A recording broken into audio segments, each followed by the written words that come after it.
امام اعظم ابو حنیفہ رحمۃ اللہ علیہ کی تقلید کیوں ضروری ہے؟ میری دعا ہے رب ذوالجلال ہمیں قرآن و سنت کے احکامات سنا کر اس پر عمل کی بھی توفیق عطا فرمائے۔ خالق کائنات جل جلالہ نے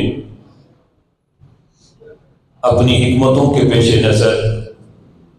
مختلف انسانوں کو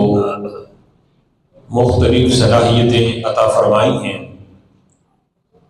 رب ذوالجلال نے کسی کو علم عطا کیا اور کسی کو معاملہ فہمی کی فراست سے نوازا، کسی کو لکھنے کے اندر ملکہ عطا کیا اور کسی کو کسی فن کے اندر، کسی کاراگری کے اندر مہارت عطا کی۔ اسی طرح انسانوں کی حاجتیں بھی مختلف ہیں۔ اسے کسی بھی شعبے میں جب کوئی حاجت پیش آتی ہے تو وہ اس شعبے کے ماہر کے پاس جا کے اپنی حاجت کو پورا کرتا ہے۔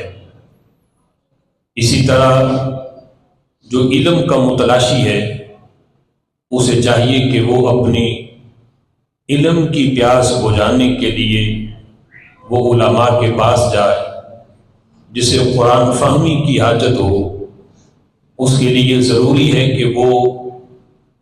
قرآن و سنت کے جو ماہرین ہیں ان کی صحبت میں بیٹھے، ان سے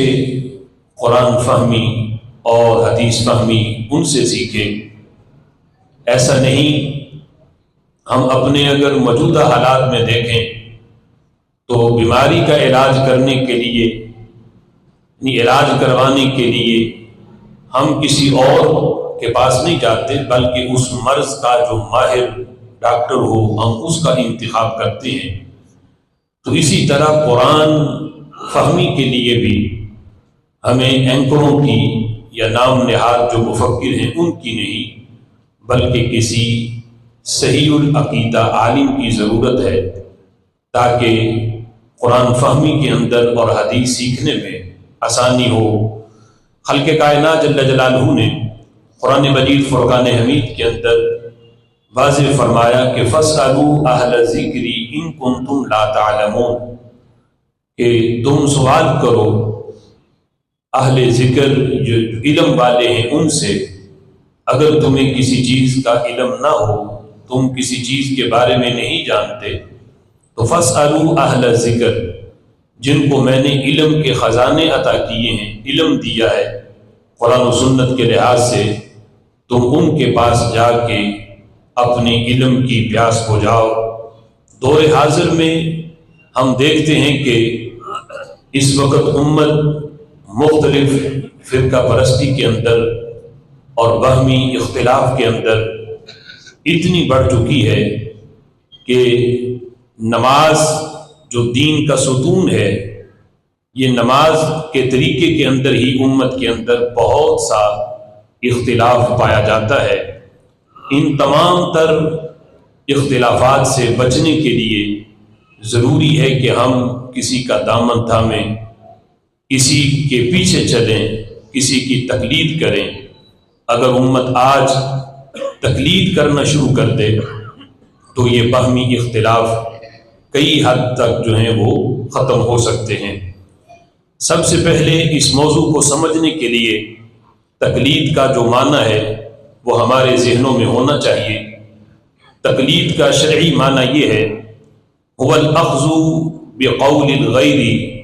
بغیر معرفت دلیلہ، کہ مجتہد کا قول دلیل جانے بغیر اس کے قول کو لے لینا اسے تقلید کہا جاتا ہے۔ یعنی جو مجتہد ہے وہ کسی معاملے میں جو قول کرے اور اس کا قول یقیناً قرآن و سنت کے سائے میں ہے، قرآن و سنت کے دلائل کی روشنی میں ہے، مجتہد کا قول بغیر دلیل جانے، کہ ہمیں دلیل کا پتہ نہ ہو کہ یہ مسئلہ یوں ہے تو کیوں ہے، اس کا سبب کیا ہے، اس کی وجہ کیا ہے، یعنی جو تقلید کرنے والا ہے اس کو دلیل کا پتہ نہ بھی ہو، وہ آنکھیں بند کر کے کسی مجتہد کے قول کو لے دلیل نہ بھی جانے تو اسے شرعی اصطلاح کے اندر تقلید کہا جاتا ہے۔